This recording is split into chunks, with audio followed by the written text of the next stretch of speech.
প্রস্তুত আছি আমি। দেখবো আমাকে কে আটকায় 6 তারিখে। রেজিনগর থেকে বহরমপুর রাস্তা আমার দখলে থাকবে। দেখি কত হাজার পুলিশ এনে আমাদের বিরুদ্ধে গুলি চালাতে পারে, না আমাকে ওখান থেকে হটাতে পারে। দেখবো আমি, দেখতে চাই আমি। আমার জীবনের বিনিময় হলে এটা করে দেখাবো এবং দেখতে চাই। জেলার একজন এসপি ছিল 2008 সালে, তার নাম ডক্টর ভরতলাল মিনা।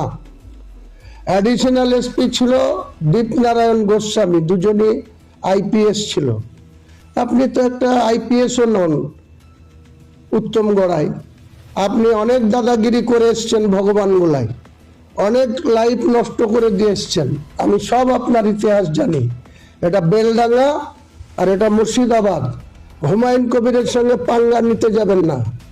আপনার মতন এসডিপিও আমি থোড়াই কেয়ার করি না। যেদিন আপনার কলার ধরে নেব সেদিন আপনাকে কলার ছাড়িয়ে লিজন লোক থাকবে না। আপনি পরিষ্কার বলে দিচ্ছি আপনাকে। চ্যালেঞ্জ থাকলো আমার মুর্শিদাবাদের প্রশাসনকে, 6 তারিখে রেজিনগর থেকে বহরমপুর NH-34 আমার দখলে থাকবে, মুসলিমদের দখলে থাকবে।